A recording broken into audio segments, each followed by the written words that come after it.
Allah. Orang yang digerakkan lidahnya memuji Allah, orang yang digerakkan tangannya bersedekah, orang yang digerakkan kakinya ke masjid,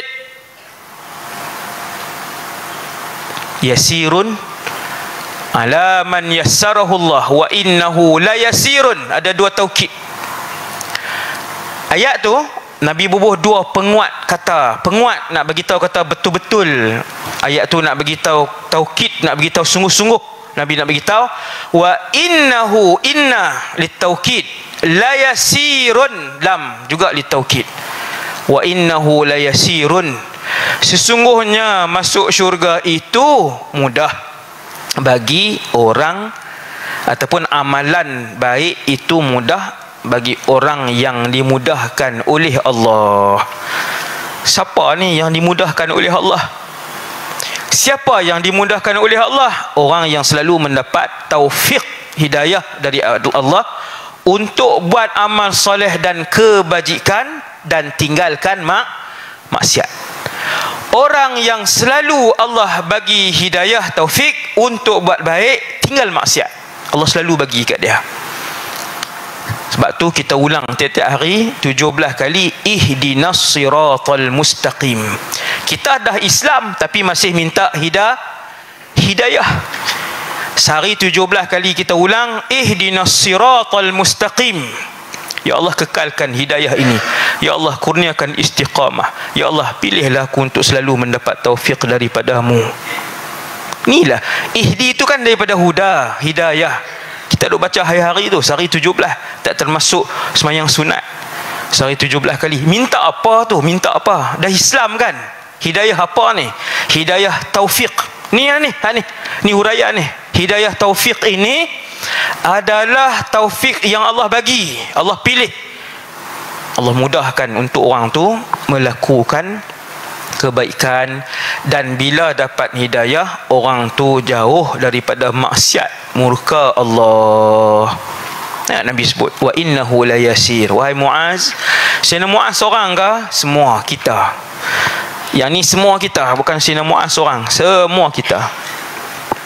Cakap. Kemudian Nabi pun mula bagi jawapan. Jawapan Nabi yang pertama ni, Nabi sebut rukun Islam.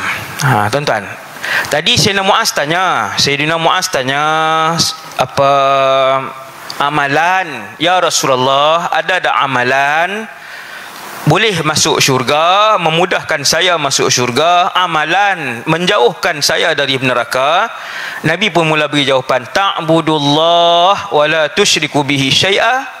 Amalan itu ialah, tengok jawapan Nabi, rukun Islam. Nabi sebut rukun Islam. Engkau menyembah akan Allah dan engkau tidak menyekutukan dengannya akan sesuatu. La ilaha illallah Muhammadur Rasulullah. Engkau mendirikan semayang, kan rukun Islam, menunaikan zakat, puasa di bulan Ramadan, pergi haji. Hak ni kena buat. Jangan syirikkan Allah, jangan syirik sekutukan Allah. Sebut asyhadu an la ilaha illallah wa asyhadu anna Muhammadar Rasulullah. Sebut yang tu. Dan jangan menyekutukan Allah. Kemudian semayang, puasa, zakat, haji. Tak ada duit tak perlu zakat, tak ada duit tak perlu haji, tak wajib. Tinggal 3. Tidak menyekutukan Allah dan mengucap 1, solat, puasa. Hak ni 3 ni je, tinggal 3. Tak ada duit, zakat dengan haji tak wajib. Tu amalan dia 1. Yang kedua, kemudian kata Nabi, wahai Muaz, mau tak aku tunjukkan pintu-pintu kebaikan? Masya Allah. Kan hidup kita ni lama, kita nak panduan banyak daripada Rasulullah. Inilah hadis yang menceritakan tentang panduan. Wahai Muaz, maukah kamu aku tunjukkan pintu-pintu kebaikan? Abwabul khair, pintu-pintu kebaikan. Yang ni kata para ulama, Nabi nak tunjuk benda sunat.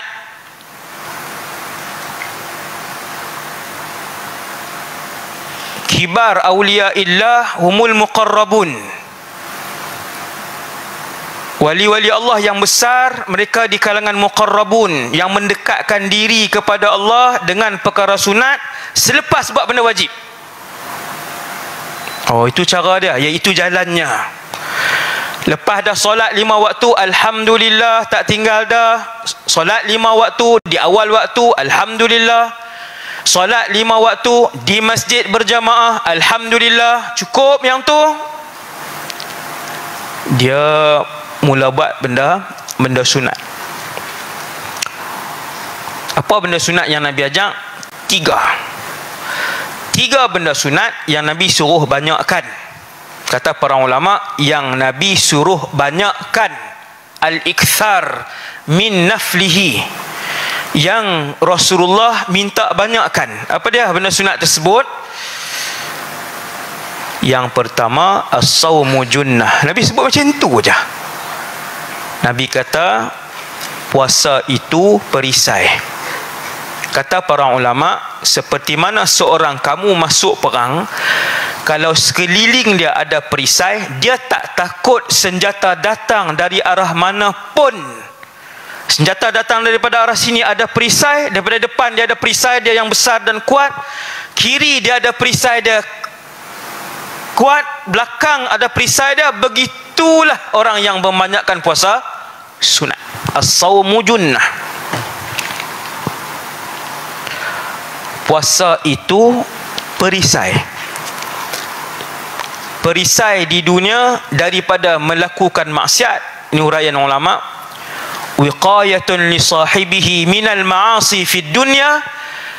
Puasa itu menjadi perisai daripada seorang melakukan maksiat di dunia. Wa junnatun minan nar fil akhirah, dan perisai seseorang itu daripada neraka di akhirat. 2 perisai. Puasa sunat menjadi perisai di dunia dari maksiat, dan menjadi perisai di akhirat dari neraka. Subhanallah. Puasa ni susah, terutamanya musim panas, no? Tetapi ia mudah kepada orang yang mendapat taufik dari Allah. Macam tu je lah. Puasa susah tak puasa sunat? Susah lah, nasi kerabu lagi. Kali ni orang buat macam kotiau pula. Dah kau puasa dah, orang bagi nasi kerabu. Nampak minyak tu kat luar tu. Minyak maksudnya minyak ni sedap lah. Sedap penyakit lah. Sedap penyakit lebih sedap lah. Sedap. Susah puasa, susah. Orang lain makan, lepas sejam dia bancuh ayak pula. Selepas sejam kawan tu pula buat kolak kacang. Jom daripada ni ada kacang pula ni. Kacang pula. Susah puasa sunat. Tapi apa dia? Tapi jawapan dia tadi ni, wa innahu la yasirun. Siapa? Orang yang Allah pilih.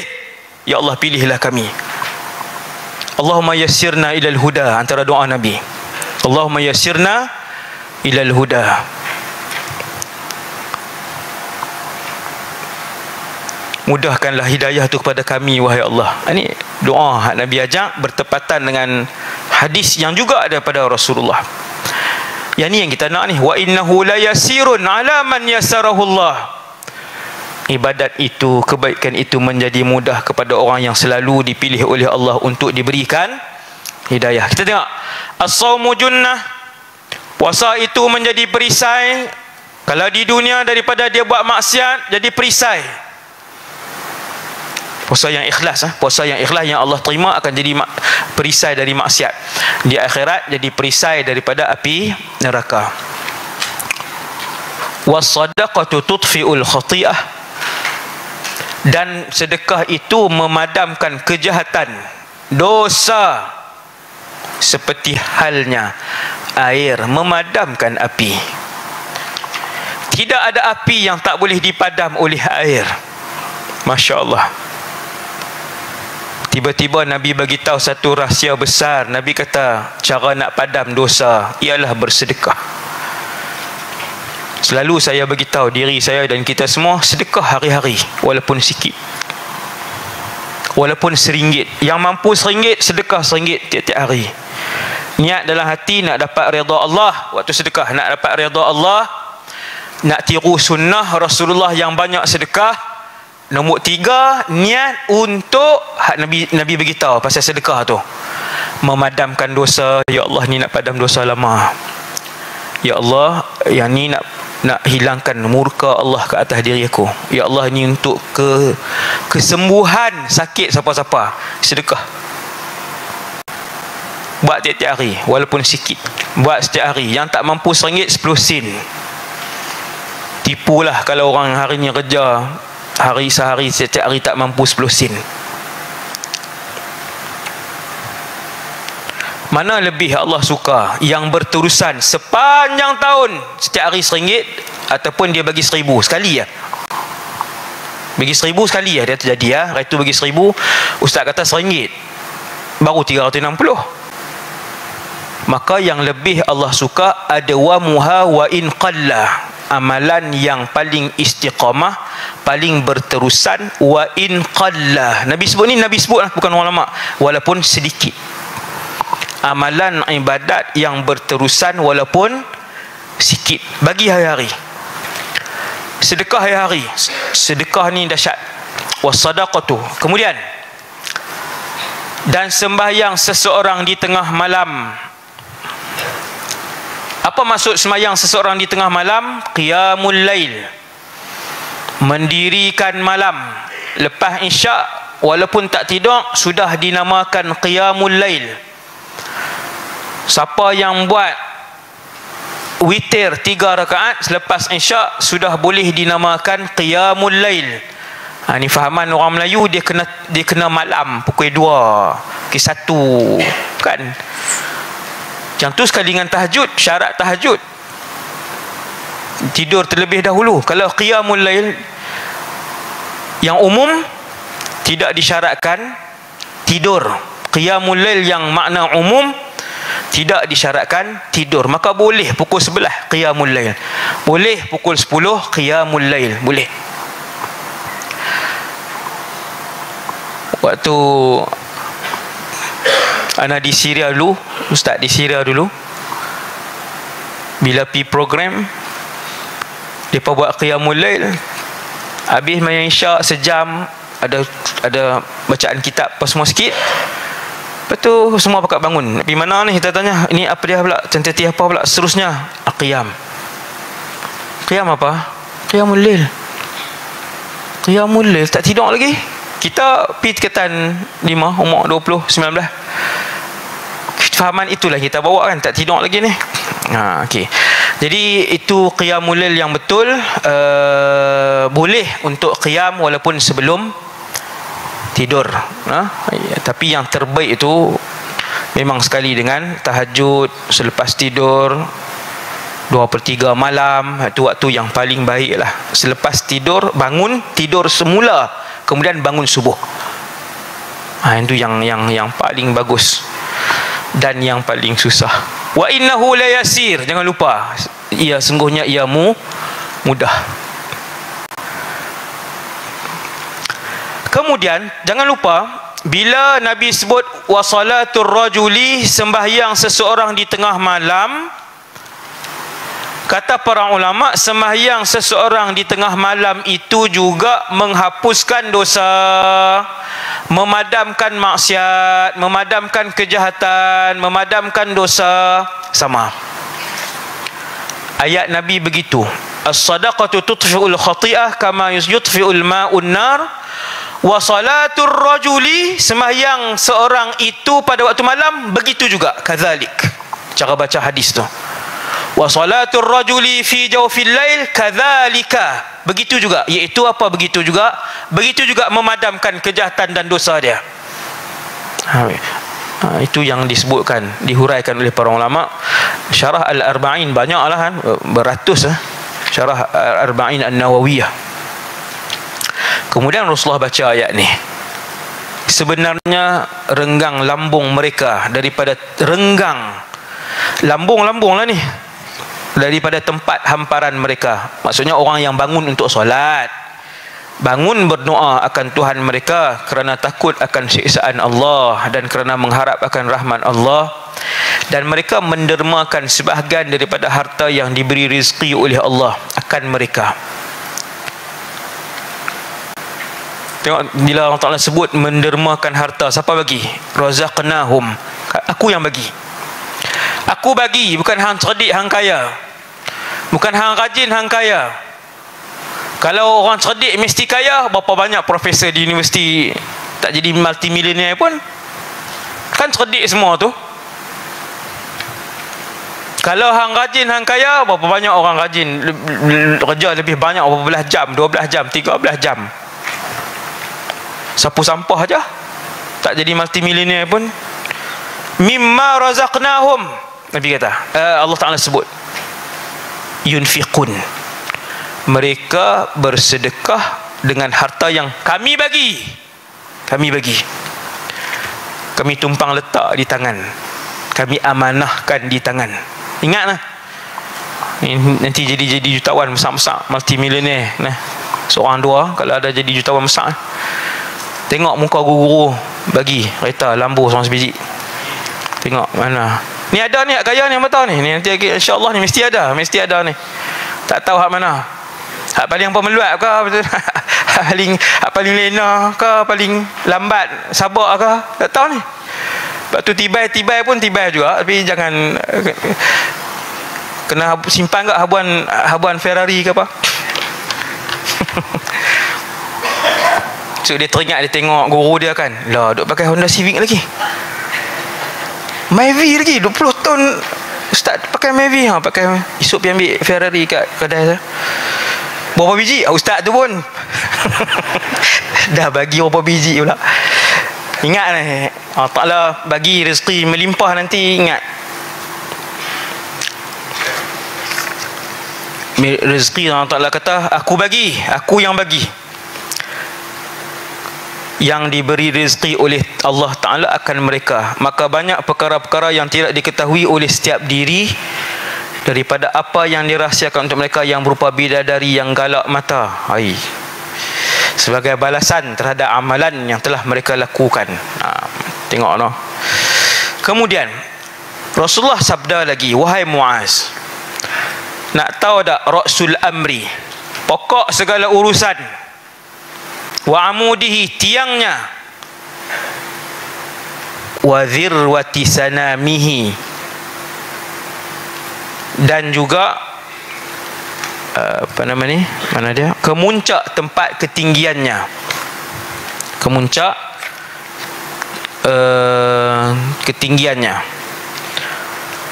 Lalu Nabi pun jawab, pokok urusan itu ialah Islam, rumahnya Islam, kemahnya Islam, tiang kemah itu sembahyang. Penting tarik tiang tu, tiang yang duduk tengah tu, tarik, kemah tu jatuh, tak bernilai kemah itu. Apa dia kemah dia? Apa dia tiangnya? Solat. Amuduhu as-salah, tiangnya sembahyang. Analogi ataupun metafora yang Rasulullah bawa tu tiang dia. Kalau bangunan hari ni apa dia? Zaman dulu kemah banyak, Nabi buat kemah. Kemah itu Islam. Nak bagi kemah tu terpacak, boleh duduk rehat, tiang, amud dia semayang. Pentingnya solat. Sehingga ada hadis orang yang tak solat itu dalam apa nama ni, Nabi kata pemisah antara Islam dan kufur. Kemudian tengok tuan, tiangnya semayang, kemuncak segala ketinggiannya adalah jihad. Tiang tadi tiang tersebut dia kemuncak, atas dia tiang pula dah kemah tu, atas dia sekali jihad untuk menegakkan kalimah Allah. Kemudian Nabi kata apa? Kemudian Nabi sebut, Allahu Akbar, Nabi sebut, kemudian baginda bersabda pula, tengok Rasulullah, Sayyidina Muaz tanya satu soalan, Nabi seronok dengan soalan Sayyidina Muaz yang bertanya tentang satu benda yang azim. Maka Nabi pun kata, wahai Muaz, mau tak aku bagi tahu bimalaki dzalika kullih ataupun bimilaki dzalika kullih. Bimilaki dzalika kullih, wajhan. Nah, cara dua cara baca. Bimilaki, bimalaki. Dengar orang baca bimalaki, jangan kata salah nahwu lagi. No, saya orang nampak jahil, simpan sama. Hak tak tahu tu simpan sama. Bimilaki ataupun bimalaki. Ya juzul wajhan. Sebab tu kena tengok apa yang ulama sebut. Saya pun tak tahu, tapi ulama ajak kan. Kemudian Nabi kata, mau tak aku bagi tahu raja semua yang aku sebut tadi? Oh, Masya Allah. Tuan-tuan, tadi kan cakap pasal benda azim, yang azim, benda yang agung. Nabi sebut semua benda yang agung. Nabi buat analogi apa semua Islam tu pada tiang dia. Kemudian Nabi sebut rukun Islam, jaga hak ni. Kemudian Nabi bagi tahu benda sunat yang membuatkan mudah masuk syurga juga. Boleh tampung amalan-amalan wajib yang kita buat yang cacat. Habis semua Nabi kata, nak ada wahai Muaz bimilaki dzalika kullih. Sayyidina Muaz kata, bahkan ya Rasulullah, nak lah. Nabi pegang lidah dia sallallahu alaihi wasallam. Nabi pegang lidah. Fa akhadha bilisanihi. Nabi memegang lidahnya. Nabi buat macam ni. Punya sungguh-sungguh Nabi nak bagi tahu. Macam tuan-tuan tengok saya, pulun dia bersungguh-sungguh kan. Nampak kan? Nampak terang kan? Itulah pulunnya Rasulullah bila Nabi nak terang. Nabi buat macam ni. Fa akhadha bilisanihi, kata Sayyidina Muaz, Nabi pegang lidah dia. Nabi kata, kuffa alaika hadha. Jaga yang ni. Nabi kata ihbis. Kuffa tu maksudnya ihbis, jaga. Orang Syekh Fahmi terjemah jaga. Asalnya ukfuf, fi'lul amri mabniun ala sukun wa hurrika bil fathi li ajli tad'if. Ali, hadha awal marrah sami'tahu. Hafiz tak? Fi'lul amri ataupun fi'lu amrin mabniun ala sukun wa hurrika bil fathi li ajli tad'if wa fa'iluhu dhamirun mustatirun wujuban taqdiruhu anta. Alayka al jar wal majrur muta'alliqan bi kuffa alayka hadha. Dha isim isyarah mabni ala sukun fi mahal nasab maf'ul bihi, wal jumlatul fi'liyah kuffa alayka hadha fi mahal nasab apa dia? Wa qal kuffa alayka hadha. Pernah sampai ya ni i'rab ni. Fi mahal nasab maqulil qaul. Ustaz mana Ustaz Syauddin? Tak masuk lagi. Tak lagi. Banyak dalam syarah Qatrun Nada. Masuk syarah Qatrun Nada lah tu saya sebut i'rab tu. Wal jumlatul fi'liyah fi mahal nasab maqulil qaul. Ini untuk pelajar tafaqquh lah tuan-tuan, minta maaf. Kemudian Nabi kata jaga lidah. Allahu akbar. Jaga lidah. Berazamlah kepada Allah untuk Allah Ta'ala untuk hanya bercakap benda yang benar dan benda yang bermanfaat, dan mintalah dengan Allah, minta tolong dengan Allah. Wahai Allah, tolonglah pelihara lidah saya daripada bercakap benda-benda yang maksiat dan dosa. Nabi bagi tahu benda ni 1400 tahun yang lepas, sehingga Nabi pegang lidah dia. Nabi lepas, Nabi kata kuffa alaika hadha, jaga lidah ini wahai Muaz. Kemudian Sayyidina Muaz kata, wahai Rasulullah, dengan lidah pun seseorang tu akan diseksa kah? Tu bahasa Kedah. Tapi bahasa terjemahan, apakah kami akan diseksa dengan perkataan yang kami katakan, yang keluar daripada mulut ni boleh membuatkan orang itu diseksa kah ya Rasulullah? Nabi terkejut dengan jawapan tu. Nabi sebut sakilat ka ummuka ya Muaz. Syekh Fahmi terjemah ganas sikit, celaka engkau, celaka akan engkau oleh ibumu dengan kehilangan engkau. Tu macam tak best kan? Kan nak terjemah bahasa Kedah ya. Itulah terjemahan dia. Celaka akan engkau oleh ibumu dengan kehilangan engkau. Ruginya ibumu dengan kehilangan engkau. faqadatka ummuka. هذا جرى على عادة العرب أن يقولوا مثل هذا الكلام في مخاطباتهم.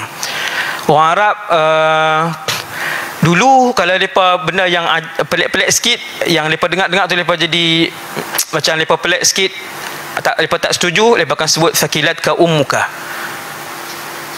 Sakilatka ummuka. Okey, no? Jadi Rasulullah pun sebut benda ni, Nabi tidak maksudkan doa. Nabi tidak maksudkan doa, tapi hakadha adatul Arab. Kemudian apa Nabi sebut pasal lidah ni? Bukankah yang paling banyak memasukkan manusia ke dalam api neraka? Paling banyak, garis tuan-tuan, paling banyak. Yang paling banyak memasukkan manusia ke dalam api neraka dengan diheret atas muka mereka. Diheret muka belaga tanah. Heret. Yang diheret rambut, ada yang diheret kepala, ada yang diheret kakinya daripada belakang. Heret. Perut dan mukanya berlantun-lantun di atas tanah. Di atas dosa apa? Dosa lidah, dosa mulut. Hati-hati. Duduk di kantin, no, gelak berdekah-dekah, orang perempuan jaga. Saya dengar sekali lagi apa nama ni, aduan, jaga, no, jangan ni orang perempuan. Maksudnya orang lelaki boleh, ustaz, pula dah kan. Perempuan lebih kena jaga adab lah, no? Jangan sampai dengar belah sini, jangan sampai jaga. Satu, yang kedua, sembang tu, cara sembang. Nah, cara sembang kita bukan semua, bukan muslimat saja, semua lah, no? Cara sembang kita. Jadikan Darul Ifta satu tempat kalau nak sebut aib orang jadi malu. Hang tak malu ke sebut aib orang? Tak malu ke sebut pasal orang? Kita kata kat dia kan, tak malu ke sebut pasal orang? Bukankah yang paling banyak memasukkan manusia ke dalam api neraka dengan diheret atas muka mereka atau hidung mereka? Ialah hasil daripada pekerjaan lidah mereka sendiri. Banyak yang keluar daripada mulut yang menghumbankan seseorang itu masuk neraka. Sebab itu satu orang itu, antara tanda dia sudah menjadi kekasih Allah ialah apabila dia kurang bercakap. Dia tak suka bercakap, no? Ada orang daripada asal memang macam tu, memang jenis diam. Ada orang kerana menjaga lidahnya daripada melakukan dosa, dia kurang bercakap. Sebesar-besar pahala puasa Ramadan, sebesar-besar pahala puasa Ramadan, satu hari puasa Ramadan, pahala dia dirahsiakan oleh Allah besar, boleh dipadamkan kesemuanya dengan tipu dan mengumpat. Tipu dan mengumpat, kata para ulama, dia benam, dia bakar hangit pahala puasa Ramadan keseluruhannya. Senangnya, duduk 2 minit aja. Duduk 2 minit ngumpat 3 orang. Dia jenis beli pikui ni. Duduk 2 minit ngumpat 3 orang puasa Ramadan. Kata para ulama, al-ghibatu wal kadhib, mengumpat dan berbohong membakar keseluruhan pahala puasa Ramadan hak sehari itu. Esok ngumpat pula. Wal a'yaz billah. Nas'alullah as-salamah. Taballahu alaina wa aslahallahu ahwalana. Amin. Wa sallallahu ala sayyidina Muhammad wa ala alihi wa sallam. Sekadar tu dulu untuk hadis 23. Semoga kita semua ikhlas dan semoga Allah Ta'ala terima pengajian kita pada hari ini, dikira oleh Allah sebagai pahala fi sabilillah. Amin. Wa sallallahu ala sayyidina Muhammad wa ala alihi wa sallam.